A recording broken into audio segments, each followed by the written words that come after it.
একটা জবানও বন্ধ রাখবেন না, চিৎকার মেরে বলা যাবে কি মারহাবা। এ বন্ধুরে, ও শ্যামনগরবাসী, গভীর মনোযোগে এই জন্য আমরাও বড় আনন্দ, বড় খুশি। আদম নবীকে যে মর্যাদা দেয় না, আমার নবীর কারণে আমার আল্লাহ পৃথিবীর সমস্ত জমিনটাকে পবিত্র বানায়া দিছে। আরো জোরে বলেন না সুবহানাল্লাহ। এই জন্য অন্য নবীদের বেলা একটা নিয়ম ছিল, আদম নবী থেকে ঈসা নবী পর্যন্ত তাদের জন্য নামাজের জায়গা ছিল দুই জায়গায়। কয় জায়গায়? এই জবান খোলেন, কয় জায়গায়? দুই জায়গায়। নবীদের জন্য নিয়ম ছিল তাদের ঘরে, সুবহানাল্লাহ বলেন, আর মসজিদে, সুবহানাল্লাহ। ঘরে আর মসজিদে নবীদের জন্য। নবীরা যদি নামাজ পড়তে আল্লাহকে সিজদা দিত, ঘরে নামাজ পড়তে হবে আর নয়তো মসজিদে নামাজ পড়তে হবে। এই দুই জায়গায় নামাজ পড়লে নামাজ হবে, দুই জায়গা ব্যতীত রেখে অন্য কোথাও নামাজ পড়লে নামাজ হবে। আর নবীদের উম্মত যারা ছিল রে, আদম নবীর উম্মত বলেন, ইব্রাহিম খলিলুল্লাহর উম্মত বলেন, মুসা কালিমুল্লাহর উম্মত বলেন, সমস্ত নবীদের উম্মতদের জন্য একটা মাত্র নিয়ম ছিল। কয়টা? একটা মাত্র নিয়ম ছিল। মসজিদ যদি শ্যামনগর থেকে সেঙ্গারসরের জমিনে হয়, এই শ্যামনগর থেকে সেঙ্গারসর যায় নামাজ পড়তে হবে, অর্থাৎ ঘরেও নামাজ পড়লে নামাজ হবে না। নবীদের উম্মতের জন্য ছিল যেখানে মসজিদ, ওই মসজিদে গিয়া নামাজ পড়লে নামাজ হবে, এছাড়া আর কোনো জায়গায় নামাজ হবে না।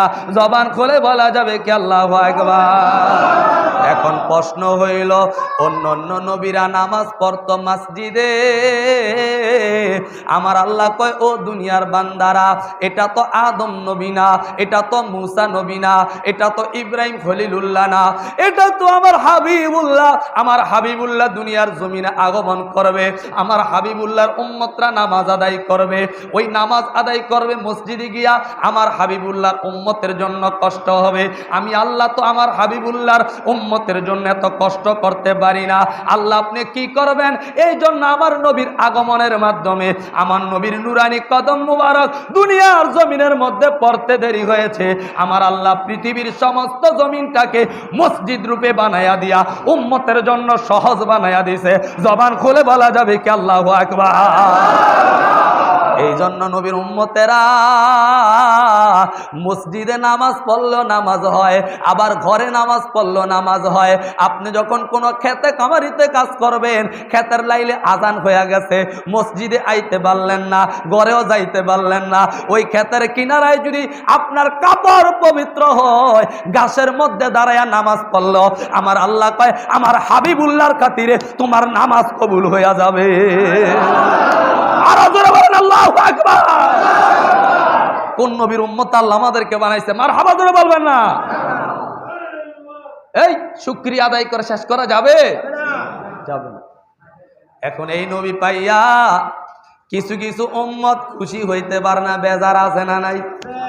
এই জোরে কোন না, আছে না নাই? এই নবী পাইয়া অনেক উম্মতেরা বেজার, ঠিক না? কিন্তু আমরা কই না না না, আমরা বড় খুশি হয়েছে। এজন্য আমরা বলি আমার প্যারা মুস্তাফা নবী সাল্লাল্লাহু আলা, আমার প্যারা মুস্তাফা নবী ওরে শাফায়াতের কান্ডারি মদিনাওয়ালা, বলেন শাফায়াতের মদিনাওয়ালা, আমার প্যারা মুস্তাফা নবী সাল্লাল্লাহু আলা, আমার প্যারা মুস্তাফা নবী। আরে খুদার খাস নূরে তৈয়ারি জিনি গায়েবের বাণী যার মুখে শুনি, ঠিক কিনা? আরে খোদার খাস নূরে তৈয়ারি জিনি গায়েবের বাণী যার মুখে শুনি, ওরে দুসরা কোন মাবুদ নাই এক আল্লাহ, বলো দুসরা কোন এক আল্লাহ, আমার প্যারা মুস্তাফা নবী, আমার প্যারা মুস্তাফা নবী।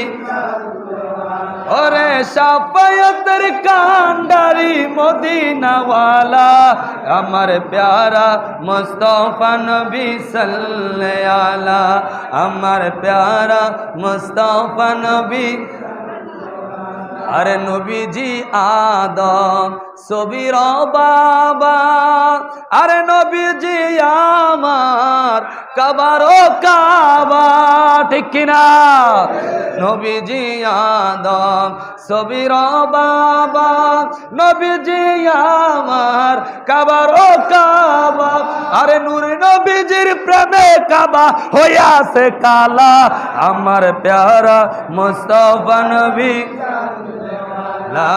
আমার প্যারা মুস্তাফা নবী এটা মহব্বতে পড়েন আমার প্যারা মুস্তাফা নবী ওরে শাফায়াতের কান্ডারি মদিনাওয়ালা আরে শাফায়াতের আমার প্যারা মুস্তাফা নবী সাল্লাল্লাহু আলা আমার প্যারা মুস্তাফা নবী একটা জবানও বন্ধ রাখবেন না চিৎকার